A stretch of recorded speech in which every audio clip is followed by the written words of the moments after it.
passionate about Cleveland sports. He's going in! Touchdown! Browns, Indians, Cavs, the Big Ten, and more. Cleveland is a city of champions once again! Andy and Jarid, Cleveland and beyond. Swing it line! To deep right! Here are your hosts, Andy Billman and Jarid Watson. And we are live on Facebook, YouTube, and Twitter. Hello and welcome. Andy and Jarid, Cleveland and beyond. He's Andy Billman. I'm Jarid Watson, and this podcast is brought to you by Waiting for Next Year. Check them out. Original Cleveland sports reporting at waitingfornextyear.com. Celebrate with us. This is our 100th episode. Holy shit. We've been doing this show. It feels like, what, like a year and a half now, Andy? 100 episodes in the can. Here we are, and no better way to do it than bringing you some doom and gloom here today. For those of you who prefer the glass to be half empty, this show's for you. The Browns' injuries are mounting, and word is offensively they look like straight up trash today too. Not that that matters. It's training camp, but we'll see. The Indians still can't hit, losing 3 out of 4. Holy shit, they left like 10 men on base yesterday. That was insane. And the Cavs are selecting 5th in the upcoming draft, which was kind of a bummer to most of us. Buckle up, everyone. Grab your White Claw or Vista Bay, because I've been having the Vista Bays. No, this is homemade apple cider wine today, Andy. And get ready. Let's start with your Cleveland Browns. Happy 100th show to us all. We bring you today some cloudiness, but we enjoy this show. For everyone who follows us and gives us emails and tweets and comments, we love you all. Thank you. Sadly, hold your ankles. This is going to be a tough show. The 200 show is going to be much more enlightening. Holy cow. I mean, you talk about getting dragged through glass. Wow. We're going to start off with the Browns today. The latest injury is Grant Delpit, who was going to be a major person on this team. He goes down. He ruptured his Achilles tendon, so he is gone. We'll see him next year. After this, the COVID stories, you just check on Twitter, injuries mounting, the offense that's just missing, gone. It doesn't matter who you read. Everybody thinks the offense stinks. This would have been a lot for the Browns. And I was trying to, on a podcast previously, to say, I see hope. Let's keep driving. Let's just hold hands here. I believe in this new group. I like Andrew Berea a lot. I like Stefanski from what I hear so far. Let's hold on. Even I have lost my life raft. Even I am swimming down the deep pool saying, holy shit, there's a lot more drowning. I mean, this is suffocating. The Cuyahoga caught fire today again. Who? The Cuyahoga caught fire again today, in case you didn't know about that either. Well, add that to the list. Full circle. Full circle. The good news is that there's no games that have been played for the Browns, but even I, who have been trying to find sunshine and whatever else, for those who are worried the Browns are going to be overhyped coming season, your fears are no longer met. If for those of you who are wondering, oh my gosh, the Browns, it's going to be hard to decide who's going to be playing, you don't have to worry because we can't even keep players on the field right now. And by the way, the players on offense are all healthy and they seem to stink. No one seems to like him outside of Harrison Bryant and OBJ. Everybody else thinks, and an occasional Nick Chubb and Kareem Hunt. We're going to get to all this. I will say, though, even for me, who was trying to believe in this new energy of Stefanski and Barry, holding hands, really enjoying it, I am foggy Eeyore today. I am having a hard time. We have to be because we realize and we recognize that Grant Delpit was supposed to be a huge part of this defense. Part of it was because he can play safety and corner, and they plan on going with 3 safety set, and he was going to be a part of it, right? This is a part of the scheming. Now, granted, what I'm hearing is that the Browns want to continue to go with that same setup, to go with 3 safety deep. We'll see how that works out. We'll see if other people can, it's next man up, that saying all the time. What threw me through a loop, Andy, because I didn't really look at the numbers because I just haven't wanted to look at these numbers, but we've got 9 injured players so far already since training camp started, right? Daryl Ryder listed them earlier today. Kevin Johnson, Terrence Mitchell, David Njoku, Larry Ogunjobi, Damian Ratley, J.C. Treader, Mac Wilson, Grant Delpit, and Greedy Williams. Now, granted, some of these guys are going to be fine. Some of them are back, all this stuff. At the end of the day, though, this is becoming an issue. I was looking earlier during practice and seeing Twitter light up because Jarvis Landry walked into the building before practice was over. So everyone's on edge at this moment in time. Everyone's nervous about what's going on with this Browns team. But I will come back to this too. This is what I've been writing out throughout the entire training camp session, throughout all of this, throughout everything before the season starts. And that is, I don't care until week 1 starts. I am doing my best to not throw a fit and to not get overly elated at anything that goes on with this Browns team right now. What I will say is, too, I don't think it's time to start making judgments on how many games a team's going to win this year, but I also don't think it's crazy to assume that the team might only win 5 games. Our friend Tony Grossi, your friend mainly, Tony Grossi, he said he's looking at possibly 5 games this year, and apparently Brown's Twitter lit up as if that was a huge issue. Let's be real about this, folks. Let's be real about this. What in the world makes you think, from anything we have seen in the past 20 years, that 5 wins is out of the question? Now, we joke around all the time on this show. And we try all the time to stay optimistic and talk about 10 wins, talk about 11 wins, talk about 9 wins, talk about maybe inching into the playoffs, talk about finally having the right coaching staff, talk about finally on the right path, setting the new standard, all the things that we need in Cleveland. But in 20 years since we've been watching, Andy, it has not happened. It has not happened. So is it really that crazy for a reporter to give an honest answer and say, you know what? I'm calling 5 wins, because at the end of the year, when he's right, you're all going to sound like assholes. I'm tired of everyone picking on Tony over the dumbest shit. I'm with you. And there's some people who I actually like, and they're really going to take your analysis from a guy who's been doing it for 30 years, which of course we joke because that's what he says all the time, or a guy who wears a melon on his head or whatever it is. Yeah. And let's go a step further. This is if this was just injuries, okay. A COVID-19 scare, okay.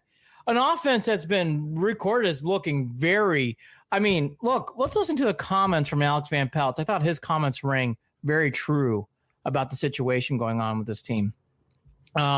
He basically said we have to start ramping it up.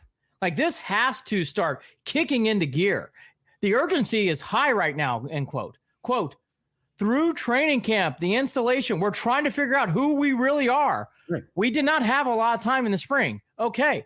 If you deal with one of these, it happens. If you just have injuries, but your offense looks good and you're not having COVID-19 issues, okay. The Browns have had all fucking 3 in 72 hours. And you can't, everyone, Zach Jackson, to Tony Grossi, to Daryl Ryder, everyone's saying it doesn't look good. The offense looks really bad. And Jake Trotter, who has been very neutral. Hayden Grove was saying it too. Jake Trotter's been very neutral on this. Even he said today, if it wasn't for some touchdown happened late in the practice today, and this is on Tuesday the 25th, it would have been a horrible backwards day on a day where the defense is banged up. Folks, I'm there. I think 5-6 wins is right.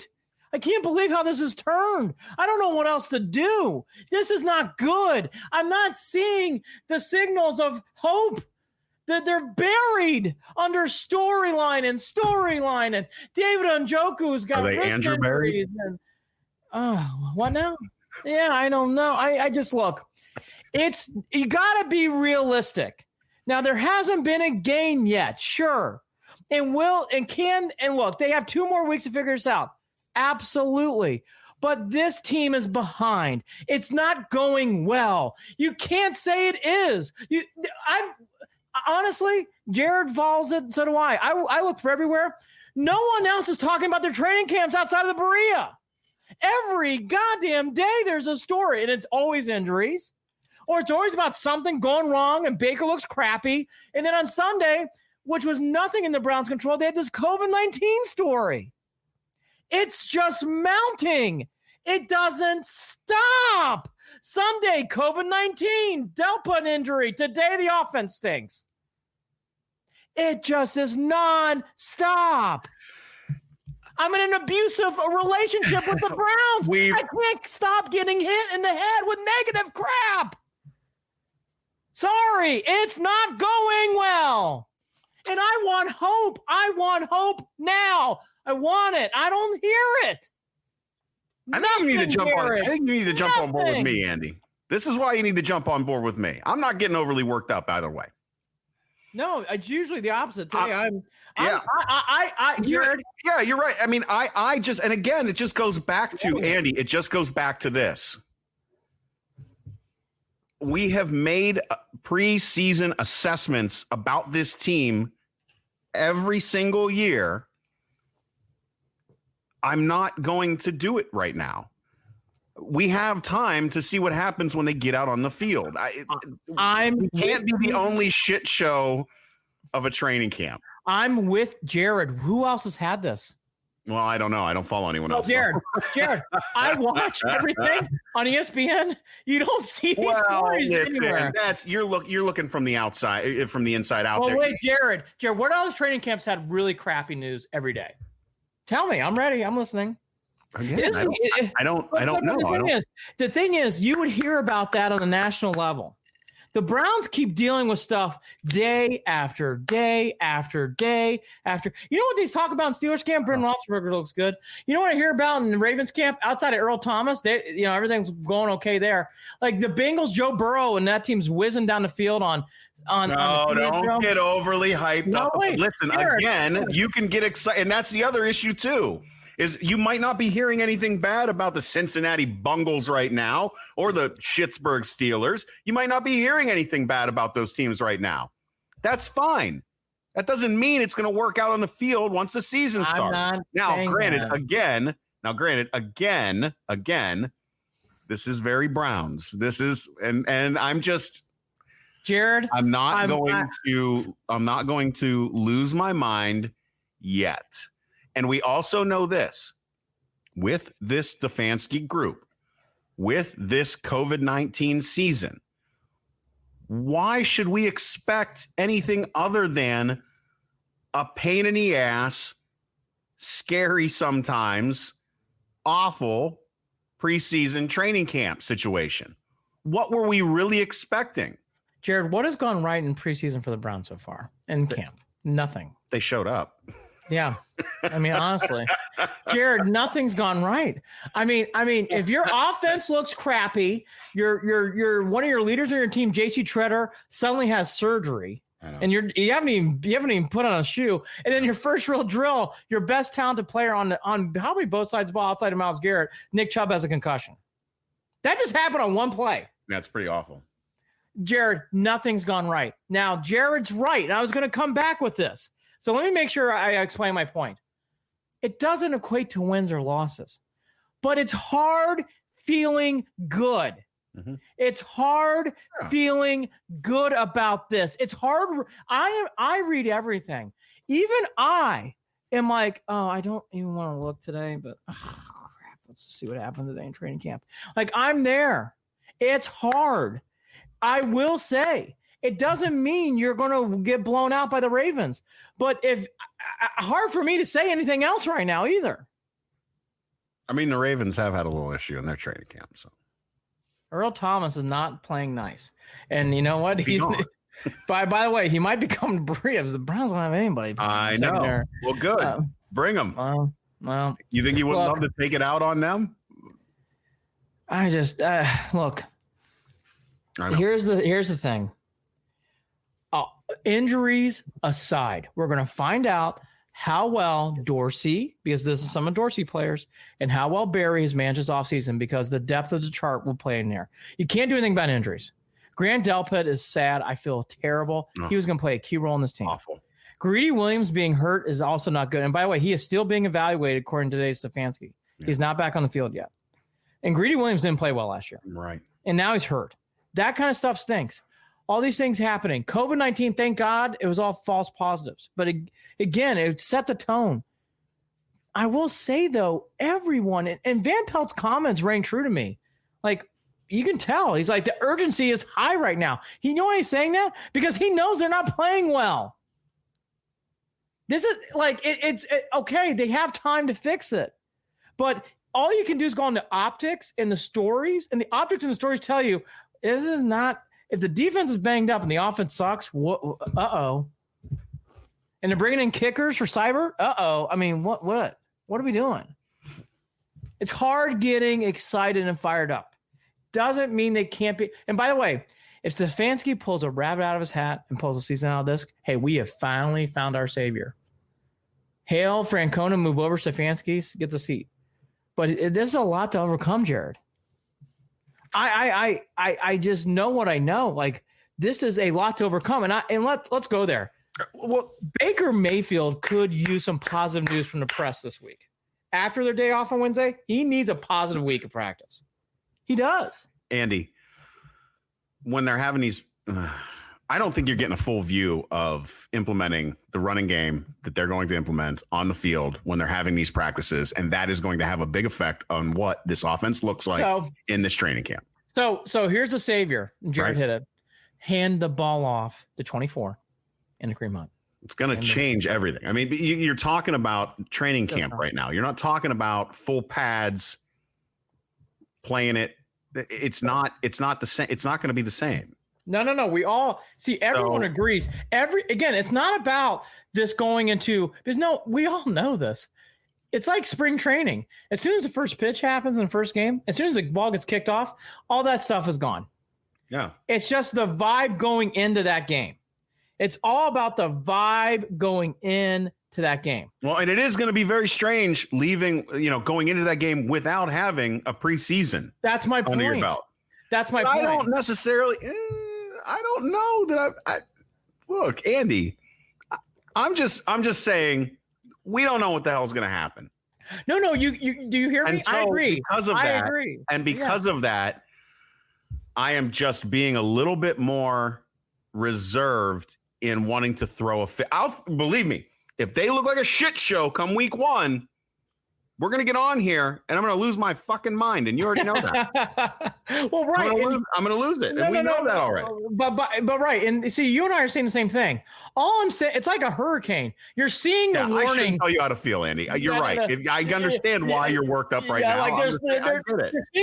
You're seeing someone saying, oh my, like you're seeing people like waving flags saying this is not good. And again, if it's from one or two people or outlets, which I was seeing at times, I was like, okay, like I was telling Jared last week, it was very little variation. In the last 4 or 5 days, the drum beat's getting louder, and louder, right? And louder. We know, we heard it. We knew of the complaints that were coming in regarding the offense. I'm just not. No, it doesn't matter once they kick the ball off. And it doesn't. On Sunday 13th, no one cares. No one cares. It's all about wins and how you're going to win that game. Which, by the way, how ready are you for that? The way the preseason is going, just turn off the lights in Berea and see it on the 13th. I mean, I can't. Everyone go home.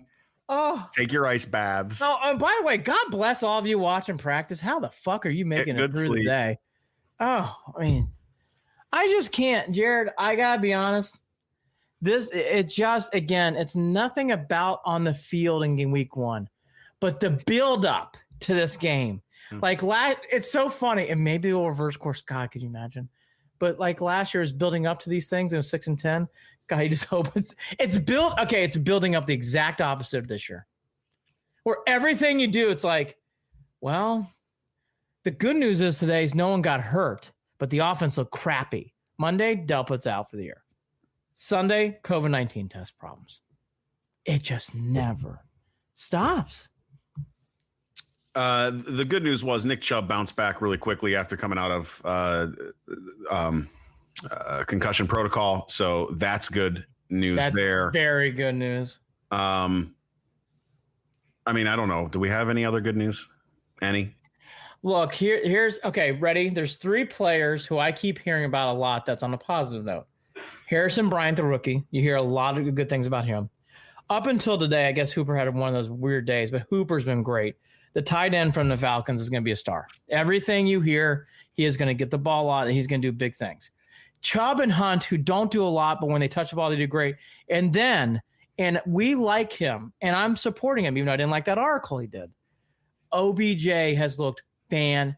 fantastic. Yep. I mean, fantastic. And I'm happy for him. And I love him, and I'm rooting for him hard.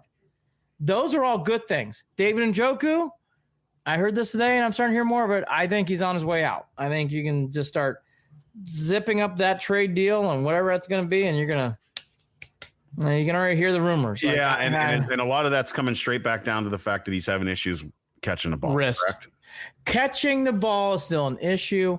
Wrist issues, and also, too, if Harrison Bryant and Hooper are playing that well, you start looking around. You're like, if you need a third tight end, David Njoku's not your third tight end. You should probably just – and the Browns actually need bodies. They actually they need to make a trade for David Njoku for a good cornerback or safety. Yeah, you're right. I mean, they really do. And you know what? That makes a ton of sense right now. That makes a ton of sense because you have to. You have to. When Delpit's out for the entire season and you were looking forward to basically scheming around him in the secondary like that, you got to do something. I don't know where they're going to go for it, but knock on some doors, get a safety in here, get a cornerback in here. And by the way, Delpit's a huge injury. I agree with Jared. Everyone says it. We all knew it. We knew when we drafted Delpit what we're getting. We're getting a guy you never want to come out and say it, but Jedrick Wills is going to start. Yes. Now, because of maybe the injury to Treader, the kid out of Washington is going to start. Sure. Harris. Yep. Okay. Whatever. We knew Delpit was going to start. We all knew that was a big injury. And now when you're hearing about Grady Williams still being evaluated, you need a safety. You probably need another cornerback. If you can get Njoku out for one of those, you have to do it. And that interview Njoku gave last week was bizarre and lukewarm. That guy is not giving you the vibe. He is having a great time in Berea. And Jared's alluding to it. He has been dropping passes. Another guy, too, who's been playing very well up until he had he had a heat issue was Peoples-Jones. People have been excited about him, too. In fact, there's a great list that Jack Jackson put out from The Athletic. I'm going to go down to this for a second. A rising and falling list. This is pre the COVID story on Sundays. This came out Sunday morning. Porter Gustin on the rising list. I've heard this from many outlets, too. A lot of people like him. In fact, he is passing Chad Thomas, who's on the falling list for this. I've heard this, too. People have not been impressed with Chad Thomas, and I've heard Porter Gustin's looked really good so far. Up until his injury, which he's still hurt, MJ Stewart, who should be back, but he got hurt. Great things, rising star. Harrison Bryant, we just mentioned. Defensive line and Kareem Hunt with his other rising stars. Not surprised about the defensive line as a whole because – well, once you get Olivier Vernon rolling, which wasn't the case last season, and the interior of that line, watch out. If Gustin is a good third – along with Adrian Claiborne, they have 4 good defensive ends. Good. They need that. The Browns need that. Yeah. Browns don't really have a history of this outside of Garrett, to be honest. Fresh legs. I mean, Michael Dean Perry was great in the 90s, but he played where Ogunjobi played. To have a guy who can actually sack the quarterback at will, like Garrett, and have a couple other guys around it, it's great. And Kareem Hunt, I think Kareem Hunt's going to have a huge year. To Jared's point, here's where hope comes out before we get to the other negative crap. Kareem Hunt and Nick Chubb give this team hope. I hope they run the ball 40 times. I want to hear 23-13. Run the ball, throw the ball tight end. And then when you get them enough, play action pass. And by the way, I keep hearing this too. A lot of bootlegging from 6, a lot of moving around from 6. He did that. Which is what we always liked about him. Yes, he did that a lot in 18. Don't be surprised. That's how you kept him from getting scared in the pocket too. Yeah, they should have done it more last season. And I want to vomit. What was your favorite bubble screen? Stop. We're not doing it. Dontrell Hilliard out in the flat in the Seattle game. Oh, interception. No. Now nothing against him. All right, to the falling. Well, Damian Rowley's been injured from day one. You haven't heard anything about him. Which, by the way, whatever. Bye. Sorry. If anybody who heard our podcast last year, he's overrated. He stinks. Goodbye. Take care. Yeah, I know. Sorry, Damian, but if we have to see you out on the field, then we know things aren't going good for the Browns. Yes. The first name's more of a shock. Higgins has not done much up until today. guess he caught a touchdown today. And he's the one who caught it was the last pass of the day. Yeah. Yes. Higgins has been very quiet, and it's been getting more and more rumbles from Zach Jackson. I've heard Tony Grossi speak about this too. Higgins has not had an impact on these camps. So when you start hearing that from multiple outlets, it's noticeable. You start hearing that chatter more and more. Yeah. DJ Montgomery, who actually has been playing better lately, but he came out on this list. He did have a better practice today, so we'll keep that in mind. Chad Thompson has talked about. And then to the conundrum of the offensive line. I was going to talk about this too. I have not heard bad things about the offensive line, but I have not heard anything about the offensive line. And it's hard because especially in practice, it's hard to gauge. And I know this. It's hard to gauge. I will say, in fairness, I don't know what to say about the offensive line other than we knew coming in, even before the J.C. Treader injury, what was ahead for this team, and especially for Wills, who's playing left tackle. There's going to be a lot of pressure on this because from the perception is you add Jack Conklin, you get someone like Wills in there, your offensive line should greatly improve. Right. I don't know how to rate the offensive line because obviously we're not watching it. And Zach is the first one to point out he doesn't think that they're playing that great and he's worried about it. I will say I'm not surprised to read this. I just don't know what to make of it. And again, J.C. Treader's out. So that's another big injury. Well, again, we're not going to be able to get a full assessment whatsoever until week 1. We're not going to be able to, especially and including the pluses on the defensive line, Andy. Yeah. There's only so much attack on either side of the ball on those lines during those practices that I don't know that we're going to get a full view of what they look like until week 1. No, we're not. And you're going to be able to tell, hopefully, by scheme, by the offensive play calling, what this coaching staff believes this offensive line is capable of. Yes. So, and to me, if they're rolling out Baker a lot, they're looking out. They're trying to make things a little easier in that sense.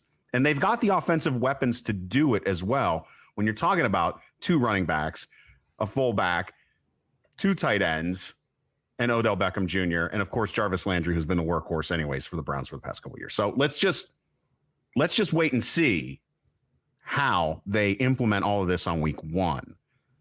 As long as Baker can walk out of there without getting his ass kicked all over the field, I would call that a success. No? I mean, because that's a big fear. We haven't even really talked about that. As much as we need this offensive line to at least hold their own, because we can't have a skittish Baker back there because he'll throw interceptions. He'll force things. He'll do things he shouldn't do. He'll do everything we hated about last year. And oh, by the way, he's going to get hurt. How he survived last year, he's going to get hurt if they don't protect his ass, period. So he did a lot of this at Oklahoma, running out of the pocket. Yeah. So I like this idea. He also did a lot of that when they were successful in 18. So I like this a lot. I'm totally down with him doing this kind of stuff. I think it's going to be all good stuff. Now, Jared's right. You don't know what you have here until the very end. And I got all excited because the negativities really bother me, clearly. I was stroked out there. But now I'm back down to earth. You're not alone. I do it once a week. It's all good. You just can't when it's something different every day, it's alarming. Here's what I will say, though, that I don't think is being outside the box. That's obvious, but I'm going to state it. You can feel it. The Browns feel like they're behind. Alex Van Pelt's comments tell me they feel like they're behind. They're rushing to do things, and they don't have a lot of time to do it. So you just hope with all this knowledge, and I will say, here's where I will give credit. I watched and studied a lot of these coaches come through here. Stefanski is cool as the other side of the pillow. Read my mind. He is very cool and calm. It helps a lot. There's no panic. There's urgency. No, but there's no panic. The Van Pelt comments is what we used to hear a lot from our head coach. But I was glad to hear it from Van Pelt because it kind of gave me the reality of so no one's okay. Van Pelt's panicking. All right, cool. It's so we're not crazy. But all that's to be said. There is still time. I will say this loud and clear. Preseasons and all these sports are the most overrated things most times. I thought it was always valuable in baseball. Even that has kind of worn on me. I don't know how valuable it is anymore. So to say that practice looked bad, all that stuff, I don't know what that means. I don't know. But when you have all the injuries and the COVID-19 stuff over the weekend, Jared, it adds up. And the Browns, it doesn't mean anything in week 1, but it doesn't build hype, and it builds a fog, and it feels foggy. It just doesn't feel very good right now. And outside your OBJ catches and a few other things you're hearing here and there, it's just been very, very hard. I do want to touch on Mack Wilson. When we did this story last week, he got demoted to the second team, and then I just don't think – I just want to repeat this. We said this in the last podcast. I want to talk about it again. I don't think Mack Wilson's a bad guy. I think he had a very aggressive play. It was not the right play. I saw the video. It was too hard. It was clearly because they put him on the second team. It was clearly that. But I thought Mack Wilson's comments after practice on Twitter said a lot. I just practice with a lot of passion. My intentions is to never hurt anyone on my team, nor any other player I'm going up against. We good, though, keep the negative comments to yourself. No bark, all bite, hashtag. And of course, the next day, Mac got hurt, and more than likely, Mac's probably going to be out either half or most of the year again, too. Doesn't know. We don't know yet. But this depends if he can have surgery or not. I like Mac's tenacity. I like his attitude. I've loved it on and off the field. Where Mac has let me down has been in game play. Yeah. Against the run play. So what we're talking about here is a guy that feels like he's got a lot of pressure on himself to begin with, and just trying to make the best of his opportunities, right? That's where Mack Wilson is. Mack Wilson is a guy that you want to be great, that if his attitude and his passion made him great, he would be off the charts. Yes. That's how I feel about Mack Wilson. He's a gets us guy. You can tell. I agree. That's what I'm saying. But I also think it's unfair on the other side of that. I think it's unfair to think that Mack Wilson is ever going to lead this linebacker core, to think that he should ever have the pressure of being a top-notch linebacker on his shoulders. We've known linebacker position it was difficult last year, and you knew when you lose Schobert and Kirksey, you're thin. And if your hopes are on Mack Wilson, I'm sorry, that's the one that gets me. Yeah, that's the position that gets me. Linebacker, Mack Wilson, it's on no. But here we are. Well, yeah. Here we are. Yeah, I mean, and Mac did a great job in pass coverage. Mac had some troubles with the run game. And so, he was like. Oh, it's beautiful. Right there in the middle of our 100th episode. The internet is acting stupid. Not sure whether Andy needs to rejoin us or what I'm going to do. But I'm going to text him right now, and hopefully we can get this ball rolling again. And I'm by myself. So let's see if Andy bounces back in. Texting me back now. What a bummer. What a bummer. Almost as much of a bummer as it is talking about the Browns right now. Like you said, though, like we were talking about, to have all that pressure on Mack Wilson, that's just not fair. It's just not fair, because there's no way that he's going to be able to shoulder everything that he needs to shoulder and just lead a linebacking core in his second season. Like this doesn't make sense. Doesn't make sense. Which will probably have some people going, well, this is why you shouldn't have gotten rid of Kirksey, or this is why you should have re-signed Schobert, right? And according to Joe Schobert, he was never even offered anything. So I think that he's annoyed by that. And I don't know. There's obviously a different direction that the Browns are going in, but at the same time, linebacker was a position where they struggled last year, and they're going to continue to struggle at linebacker this season. The hope was no one else was going to struggle. The secondary wasn't going to struggle. The defensive line wasn't going to struggle. But the possibility of the line struggling and the secondary struggling, well, guess what? Now you've got the trifecta, because guess what? The linebacking core, that's not going to be a position of strength within this team. It never was, and it won't be, period. Andy, welcome back. Glad to have you. Your computer, it just crashed. Is that what it was? Your screen. Well, no, you look great now. Like your connection looks amazing now. It didn't look amazing earlier, but it looks great now. Well, like the Browns, you sometimes have to restart. So we had to restart. We all need to restart. We all need a restart. I'm going to move on from Mac Wilson. But yes, I beat that dead horse. Yeah. So here's the last few things. Glad to see there's some signings. You got Malcolm Smith coming in, former Super Bowl MVP, who's not a Super Bowl MVP anymore. And then you got guys like Ricky, a guy named Ricky Walker, who played in the XFL last year. You're going to hear more and more of this. You're hearing more and more rumors. Buckle up for this kind of stuff. I don't know what else to say. If that kind of signings drive you crazy, you're going to see more of this. My biggest point here to what my partner's alluding to, which I do agree with, look, it doesn't mean wins or losses. And we experienced the exact same thing last year on the opposite. I thought last year the training camp really went without a hitch. And then we came in and got smoked by the Titans. Smoked. So, it doesn't mean anything. And the Titans blew. All that to be said, this is not a good start from just a simple perspective of building up momentum and all this other stuff.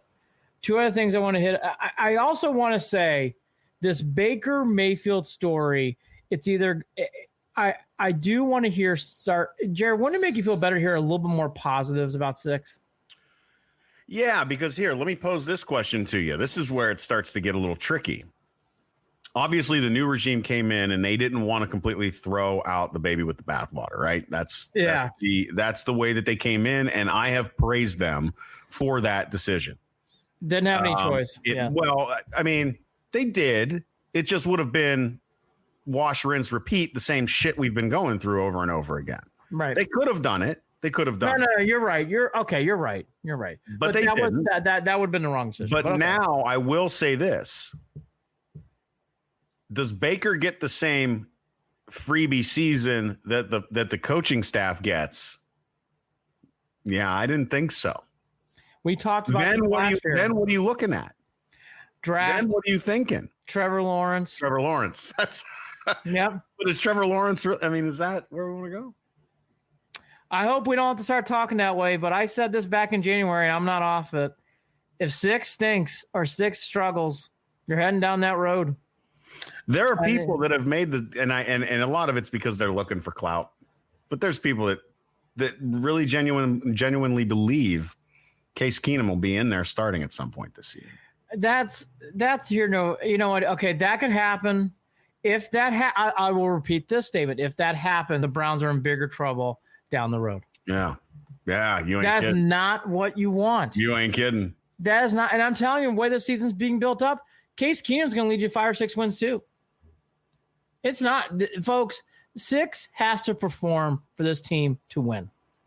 Period. If Case Keenum comes in, it's a Band-Aid over a bigger gash, and that's going to be major surgery. Yep. Because you're going into the world of looking for a quarterback again. That's not what you want here. It's not. And by the way, this is a huge thing for Dorsey's legacy here, which I don't even know what that means anymore. But this is a huge thing too because we all know this. If you do shit like that, it does not mean in the Haslam era you're going to get a job forever. That is a huge risk. This is such a big thing.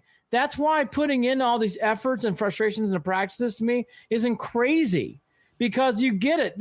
This year is not a normal year because we all say it. Can you imagine 6 and 10 getting fired up again in 2021 about Baker and the boys? It's really hard. The way that people are talking about the offense right now, this really sets up for the coaching staff to go, well, we kept them around and we tried to implement what we wanted to do. And we gave him every chance we could. This is on him, not us. Now, granted, they'll never say it in that way, but you get the point. You had a chance. You were here. We put you on a good path. We were consistent with how we taught, with how we trained, with how we wanted you to, how we coached.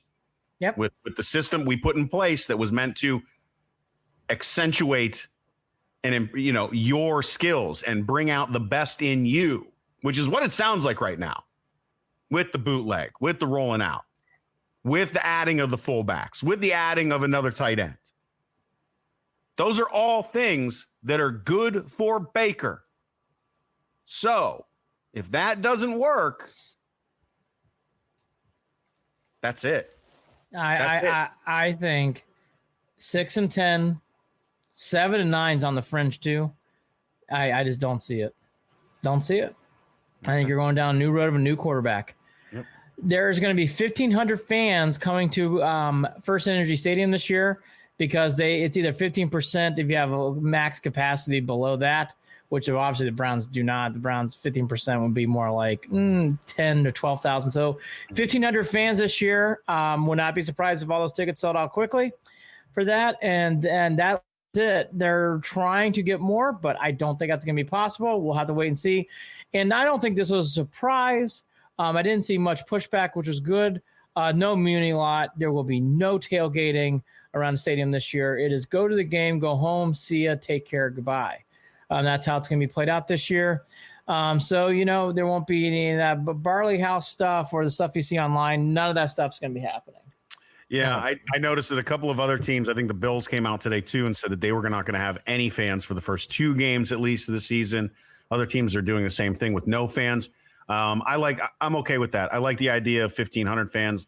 I think they could go with more than that, but I think that what they want to keep an eye on is how rowdy fans get and how, whether we police ourselves, so to speak. 1,500 fans is perfect. I think that's perfect. I think I watch them all pile into one spot over in a dog pound. I will say you're going to see some interesting cutaways because you can't hide in a 1,500 crowd that has 6 foot of spacing. There's the fights and all that shit. If you're going to see them on live television, not just on YouTube. Yeah, if you are having a bad day as a fan and get a little too tipsy from too much coffee, you're going to be pointed out in the stands. You're not going to hide between said friends or whatever else. All that to be said, a long road ahead. The Browns have a day off on Wednesday, the 26th. Thank God. And then they go back to work on Thursday for 4 more days. Again, I agree with everything Jared Watson said. I'm just telling you, you got to have some positive buildup. Speaking of positivity, you're right. Let's go to the Indians. Cleveland Indians. Now, talk about a roller fucking coaster. Today is Tuesday, 25th. For those of you who had on your bingo card, Mike Clevinger will be starting on Tuesday. Well, you are the winner. You may come on down and get your prize because Mike Clevinger will be announced today. Chris Antonetti, we determined we had some good choices at the alternate site. We determined that going with Mike was the best thing, end quote. To the bigger point, so what does that mean for Zach Plesac? Because McKenzie was announced as of yesterday and over the weekend that he's going to be starting on Saturday in St. Louis.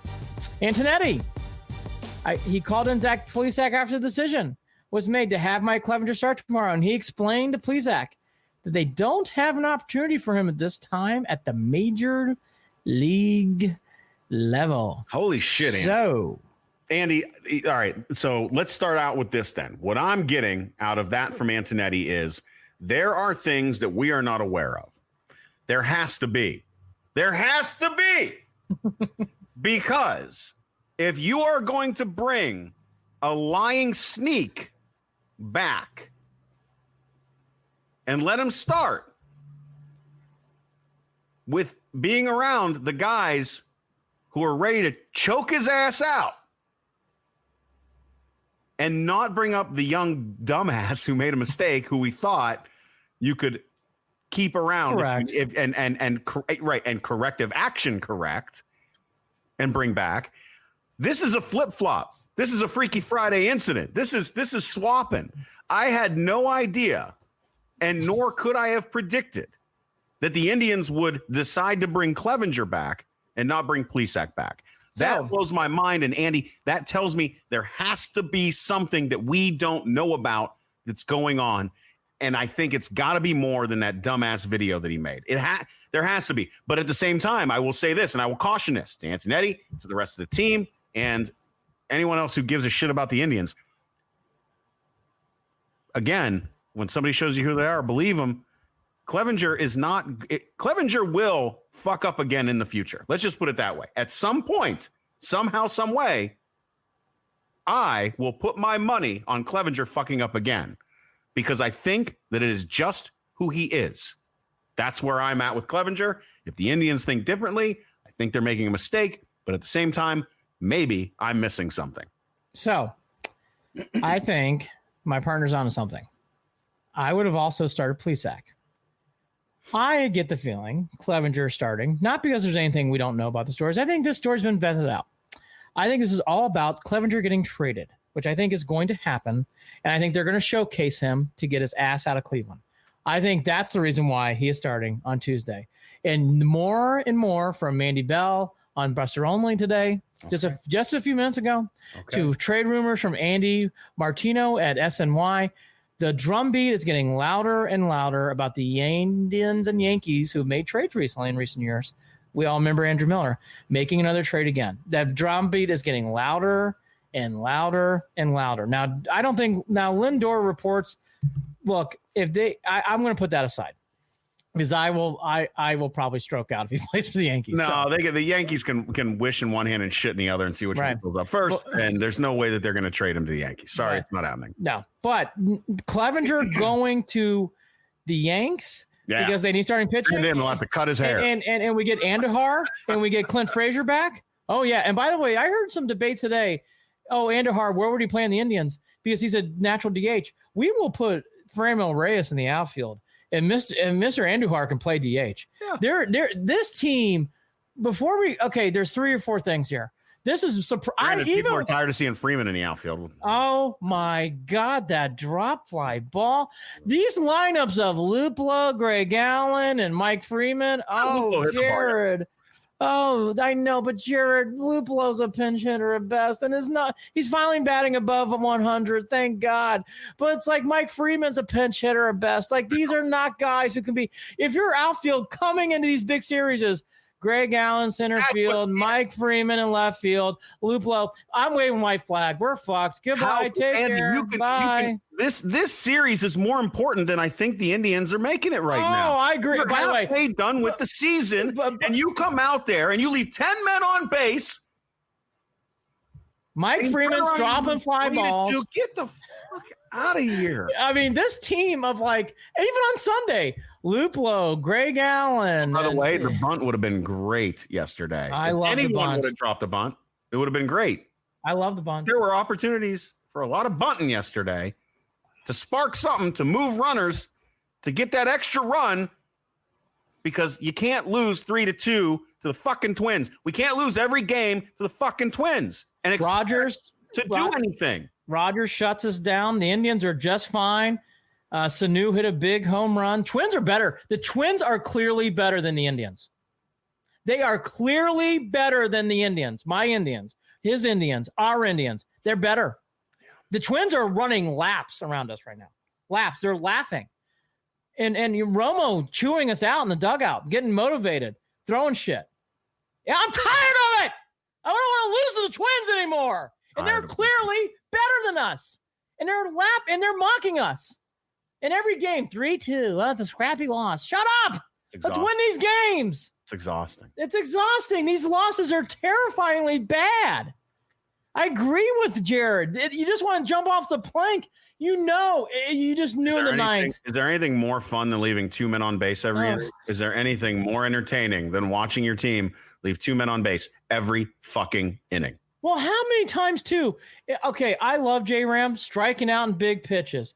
Lindor, hey, I get it. It's been a short, weird season. Time to go. Let's push the pedal to the metal. Carlos Santana having better weeks, fine. You know what? He had a better series, whatever, good. Brand Mills swinging at ball 3 and 4. Oh. Luplow doesn't intimidate anybody. Greg Allen, okay, had a couple hits, whip-de-doo. Who cares? He can't be playing in big games. We know that. You know what? Where's Daniel Johnson? Let's bring him up. Let's get some excitement. Let's get some energy.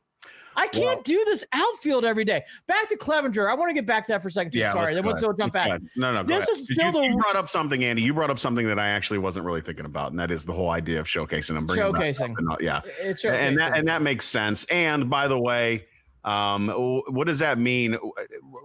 What do you think that means to Plesac talking about we don't have room up for you? I think that's just another reminder to him that you're not out of the doghouse yet. That's the way they're doing it. If that's how they're doing it, then they're showcasing Clevinger, get him out of town, and then hopefully Plesac in a week or two, they'll say, okay. But that depends too, because you still have to decide whether the rest of this team is okay with him coming back up. That's a big part. I still don't think it's the right move, though. I think they should have started Plesac. If Clevenger's going to go, just have him go. And by the way, we don't know that. I'll say this too, to what Jared's alluding to, though. Let's say Clevinger stays. Plesac's in a weird place now. Yeah. I mean, he really is now. There's this whole other element about the Indians, which I hate to get into, but we just need to, because we all root for him and we like him a lot. Cookie Carrasco hasn't pitched well. Yeah. And he's not pitching well. So does that mean at some point that Cookie moves the bullpen and Plesac takes that spot and you keep Clevinger? I don't know. All I will say, though, is, and by the way, that might be another option. Well, and that would be good for the team anyways. It would have been. But Carrasco would be fine, and it would be great in that bullpen.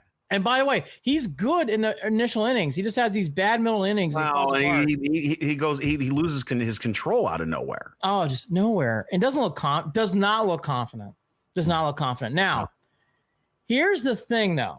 And I did not do this well in the last podcast. I want to make sure I make it clear. I still think the team who had to vote whatever. Okay, so Clevenger's back, whatever. I think Clevinger needs to be traded. And now it's for a multitude of reasons. And I'm going to be clear about this. A, for his bullshit that everything had happened. Clevinger, I don't want to get into good or bad guy. What he did was wrong, and I don't think it's good for this team. I just don't think it's good for this team. I think he needs to go. Part two is this team is short 2.5 bats.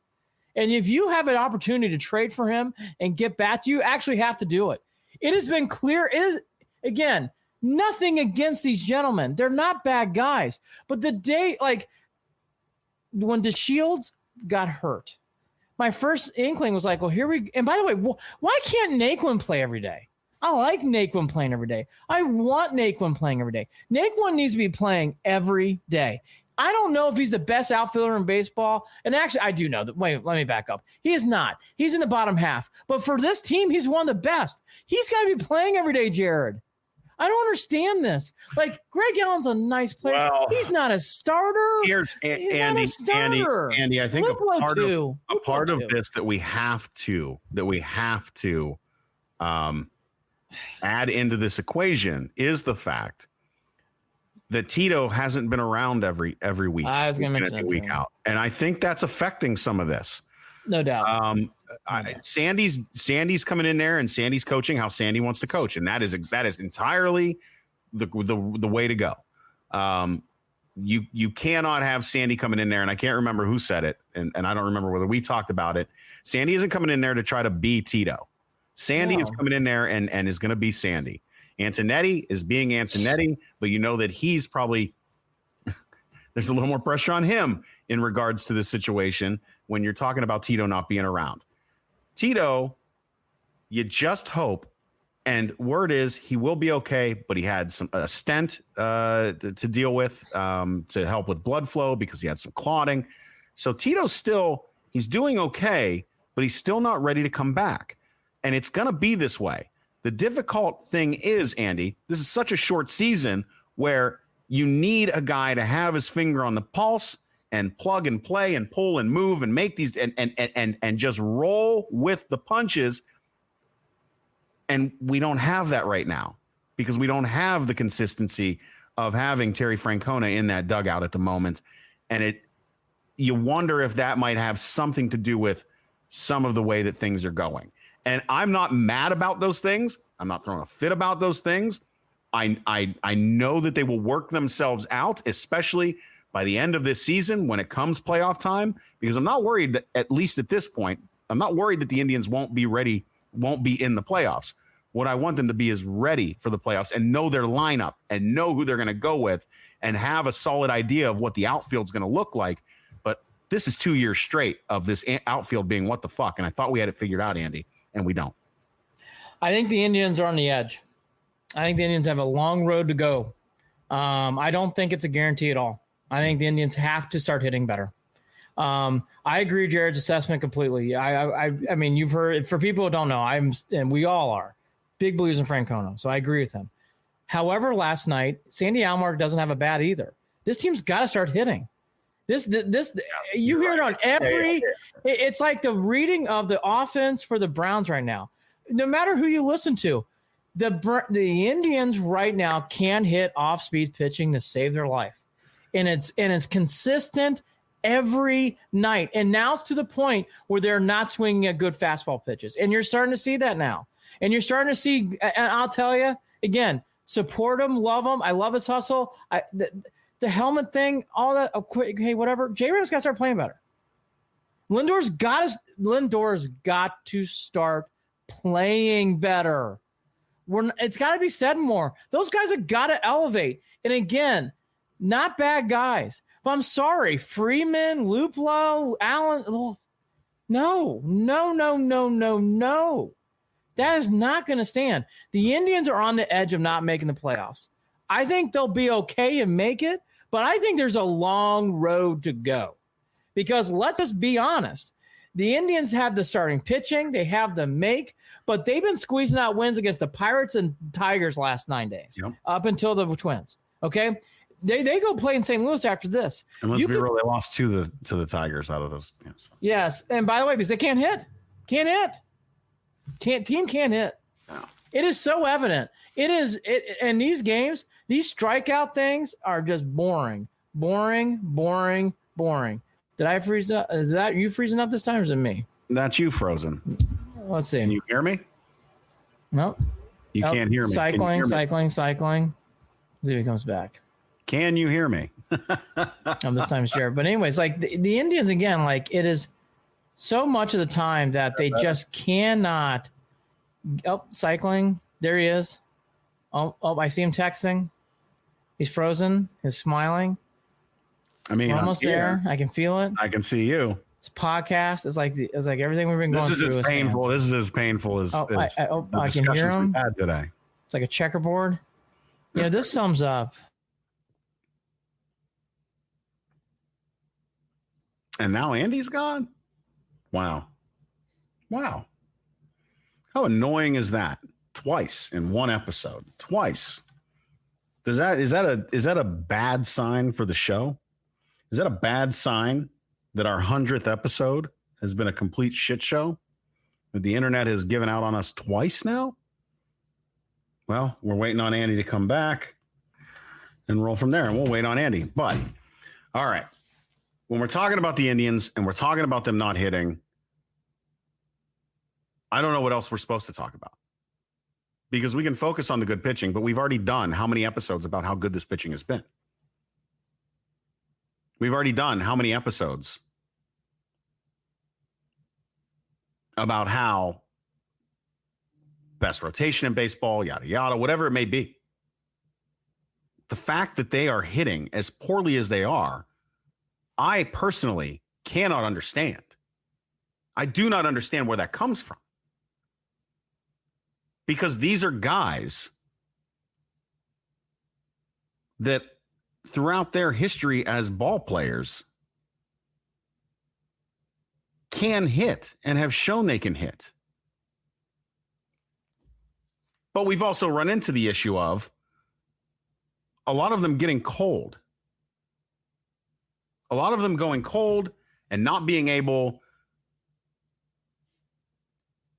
to get over their struggles for 10, 12, 30 games. And that's not going to work in a 60-game season. And that's something that Andy and I talked about at the beginning of this season. That if this team plays like this,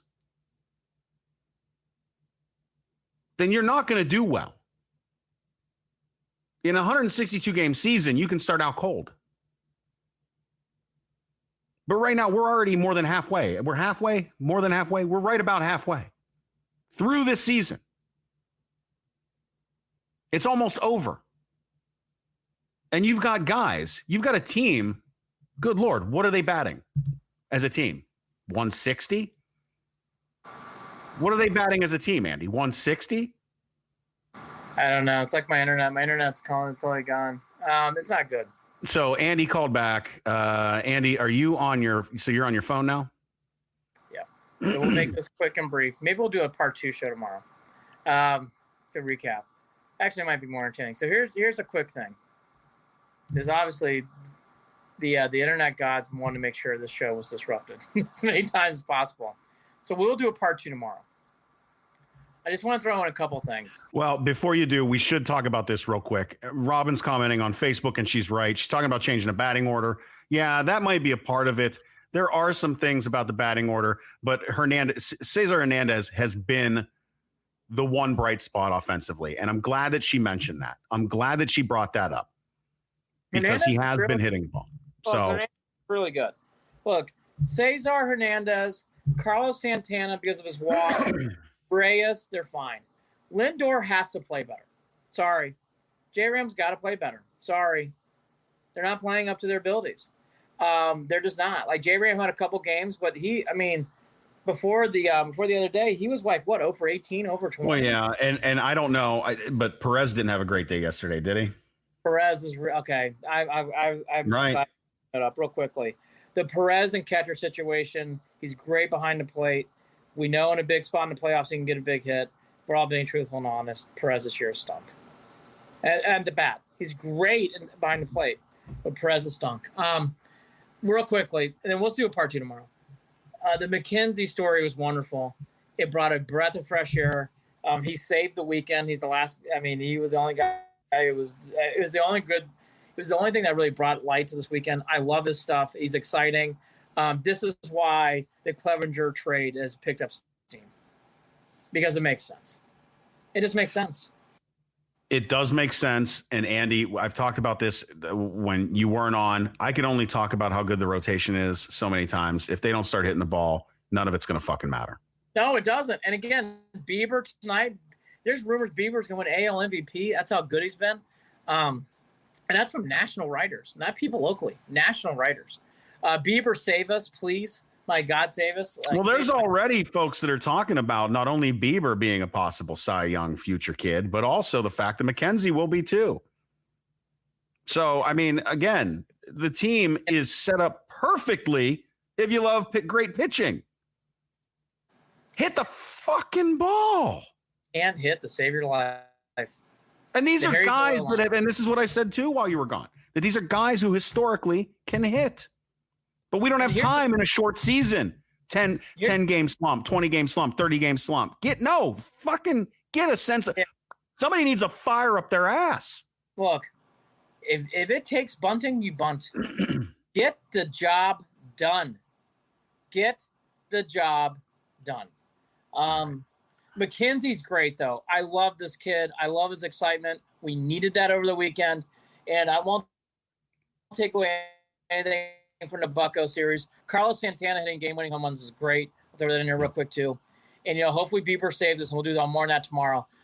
Real quickly, everybody who's down and downtrodden on the Cavs, look, the Cavs, there are many Hall of Famers who came from the 5th spot in a draft. Do your homework. Get the job done. Draft someone who can win his big games. Hey, we didn't get the number 1 draft pick. The Cavs have had so many number 1 draft picks that I can't even cry about it. Get the best kid you can. Get him at 5, and let's just start winning some games. Just start. And by the way, I don't think the Cavs will be playing anytime soon. The Cavs are so far off my radar right now. There's so. Yeah, I don't blame you. Targeting excited about the Cavs. No. By the way, that Luka Doncic is a star. Absolute star. Yep. Absolute star. That game on Sunday was one. We'll do. Yeah. Can you do tomorrow? We'll do more tomorrow. Well, that's the thing. I don't know that I'm going to be available. I don't know if I'm going to be available tomorrow. We might have to wait till Friday, but one way or another, we'll get another show in and we'll get this figured out. So. Well, we'll do a part 2 and add this and throw this on there. But anyways, I guess to recap, good news: the Browns can't do anything tomorrow. They have a day off. The Indians need to hit. Bieber, save us. Hopefully Francona's okay. Hopefully. All right, and Andy's in and out. Just so you know, Andy, you're in and out too, so I'm just going to wrap it. Don't forget, follow us on Facebook, facebook.com/Cleveland and Beyond, on Twitter @CLE and Beyond. Email us, Andy and Jared @gmail.com. We are brought to you by Waiting for Next Year. Check them out, original Cleveland sports reporting at waitingfornextyear.com. This is as awful as a 100th episode could ever go. Best 100th episode ever. He's Andy Billman. I'm Jared Watson. Andy and Jared, Cleveland and Beyond. I'm going to go make another drink. Hit the ball. Hit the ball. Hit the ball. Just say Hit the fucking ball. Bunt. How about this? Don't try to pull balls that are off the plate on the opposite side. Push it the other way. Bieber, save us. Just pitch a no-hitter. All right, I'm done talking. Pitch a no-hitter.